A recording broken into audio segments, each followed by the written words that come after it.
महाभारत काल में सूतों का स्थान साधारण नहीं था। वे वर्ण क्रम में तीसरे स्थान पर आते थे। प्रथम स्थान ब्राह्मणों का, द्वितीय स्थान क्षत्रियों का और तृतीय स्थान सूतों का हुआ करता था। सूत वह होते थे जिनके पिता क्षत्रिय और माता ब्राह्मण हुआ करती थी। वे वेदों का अध्ययन, पाठ एवं उच्चारण करने का अधिकार रखते थे और यही नहीं, उन्हें युद्ध शिक्षा ग्रहण करने का भी पूर्ण अधिकार था। तो आइए जानते हैं महाभारत के 5 ऐसे सूत योद्धाओं के बारे में जिनका बल पराक्रम महाभारत के शीर्ष योद्धाओं से भी बढ़कर था। और उनमें से सबसे शक्तिशाली सूत योद्धा कौन सा था, इसका उत्तर जानने के लिए वीडियो को अंत तक अवश्य देखें। और अगर आपको ये वीडियो पसंद आए तो इसे लाइक और चैनल को सब्सक्राइब अवश्य करें। इससे हमें और भी अच्छा कार्य करने की प्रेरणा मिलती है। नंबर 5, रोमहर्षण। इन्हें लोमहर्षण के नाम से भी जाना जाता था। रोमहर्षण वेद व्यास जी के परम प्रिय शिष्य थे। ये सूत जाति के थे। वेद व्यास जी ने रोमहर्षण को समस्त पुराणों को पढ़ाया और आशीर्वाद दिया कि तुम समस्त पुराणों के वक्ता बनोगे। इसीलिए रोमहर्षण समस्त पुराणों के वक्ता माने जाते हैं। वे सदा ऋषि मुनियों के आश्रमों में विचरते रहते थे और सबको पुराणों की कथा सुनाया करते थे। नैमिषारण्य में 88,000 ऋषि निवास करते थे। रोमहर्षण उनके यहाँ सदा कथा कहा करते थे। यद्यपि ये सूत जाति के थे, फिर भी पुराणों के वक्ता होने के कारण समस्त ऋषि इनका आदर करते थे और उच्चासन पर बिठाकर इनकी पूजा किया करते थे। रोमहर्षण सूत जी की मृत्यु भगवान बलराम के हाथों हुई थी। नैमिषारण्य में जब बलराम जी पहुंचे तो रोमहर्षण अपने आसन से उठे नहीं, जिससे क्रोधित होकर बलराम जी ने उनका सिर काट दिया। महर्षि शौनक तथा अन्य ऋषियों ने दुख व्यक्त किया कि इससे पुराण विद्या लुप्त होने का संकट उत्पन्न हो गया है। तब बलराम जी ने अपनी भूल स्वीकारी और क्षमा याचना करते हुए पूछा कि पुराण विद्या आगे किस प्रकार सुरक्षित रहेगी। तब शौनक जी ने रोमहर्षण के पुत्र उग्रश्रवा को व्यासासन पर बैठाने का निर्णय लिया। उग्रश्रवा ने पुराणों का ज्ञान आगे बढ़ाया और बलराम जी ने प्रायश्चित हेतु तीर्थ यात्रा का प्रण किया।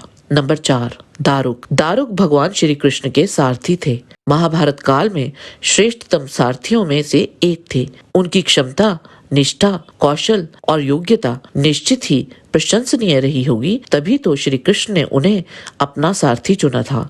श्री कृष्ण के सारथी होने के नाते दारुक न केवल रथ चलाने में अत्यंत कुशल थे, बल्कि उन्हें युद्ध की बारीकियों का भी गहरा ज्ञान था। श्री कृष्ण ने शाल्व, इंद्र आदि और भी कितनों के साथ ही जब युद्ध लड़े थे, उस समय उनके सारथी दारुक ही थे। लक्ष्मणा को जब उनके स्वयंवर से श्री कृष्ण ले जा रहे थे, तब भी वहां सभी राजाओं ने उन्हें घेर लिया था।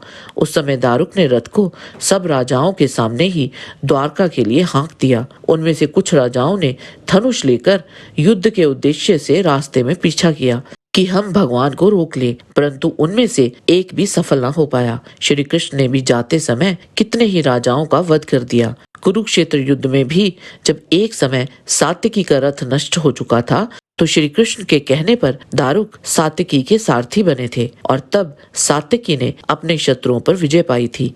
नंबर 3, संजय। संजय महर्षि वेद व्यास के शिष्य और धृतराष्ट्र की राज्यसभा के प्रमुख सदस्यों में से एक थे। वह धृतराष्ट्र के राजसी सारथी तथा धृतराष्ट्र के मुख्य सलाहकार भी थे। उनका जन्म गवलगण नामक सूत के पुत्र के रूप में हुआ था। संजय को महर्षि व्यास वरदान देते हुए धृतराष्ट्र से कहते हैं कि ये संजय आपको इस युद्ध का सब समाचार बताया करेगा। संपूर्ण संग्राम भूमि में कोई ऐसी बात नहीं होगी जो इसके प्रत्यक्ष ना हो। राजन, संजय दिव्य दृष्टि से संपन्न होकर सर्वज्ञ हो जाएगा और तुम्हें युद्ध की बात बताएगा। कोई भी बात प्रकट हो या अप्रकट, दिन में हो या रात में, अथवा वे मन में ही क्यों न सोची गई हो, संजय सब कुछ जान लेगा। इसे कोई हथियार नहीं काट सकता। गवलगण का पुत्र यह संजय इस युद्ध से जीवित बच जाएगा। संजय ने कौरवों की ओर से कुरुक्षेत्र के भीषण युद्ध में सक्रिय रूप से भाग लिया था। जब भी कोई कौरव सेनापति जैसे भीष्म, द्रोण या कर्ण रणभूमि में वीर गति को प्राप्त होते थे, तब संजय ही हस्तिनापुर लौटकर धृतराष्ट्र को आंखों देखा हाल सुनाते थे। युद्ध के 18वें दिन जब उन्होंने शक्तिशाली पांडव योद्धाओं जैसे धृष्टद्युम्न और सात्यकी का सामना किया, तो व्यास जी के वरदान के कारण ही वे जीवित बच निकले थे।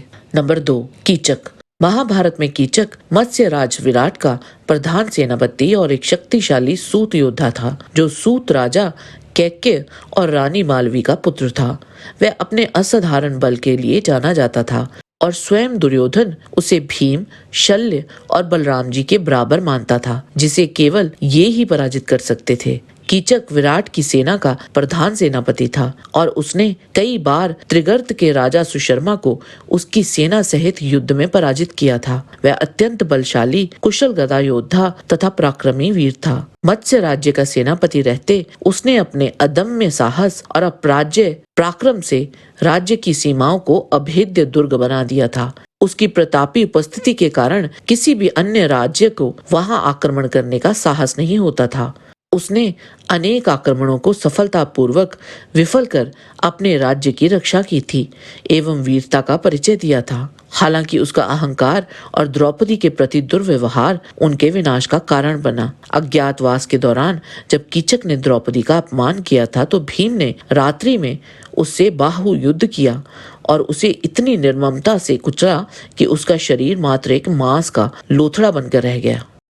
नंबर 1, कर्ण। सूर्यपुत्र कर्ण निस्संदेह ही महाभारत में उपस्थित समस्त सूत योद्धाओं में सबसे शक्तिशाली थे। उन्होंने कुरुक्षेत्र युद्ध के पूर्व भी अनेक युद्ध लड़े थे। भार्गव परशुराम जी का शिष्य रहते उन्होंने अनेकों दिव्यास्त्रों का ज्ञान अर्जित किया था और परशुराम जी से ही कर्ण ने विजय धनुष प्राप्त किया था। कर्ण की अस्त्र विद्या का अनुमान इस बात से ही लगाया जा सकता है कि रंगभूमि में जो अस्त्र कौशल अर्जुन ने प्रकट किए थे वह सब कर्ण ने भी करके दिखाया था। महाभारत के कई प्रमाणित अनुवादित संस्करणों के अनुसार उन्होंने एक ही रथ पर सवार होकर दिग्विजय की थी, जिनमें उन्होंने भगदत्त, जरासंध आदि और भी कई योद्धाओं को पराजित किया था। कुरुक्षेत्र युद्ध में उन्होंने अति शक्तिशाली राक्षस घटोत्कच को वासवी शक्ति चलाकर मार गिराया था। घटोत्कच के साथ रात में युद्ध करते हुए ही उन्होंने हजारों मायावी राक्षसों को मार गिराया था तथा उनके द्वारा रची गई माया को भी ध्वस्त कर दिया था।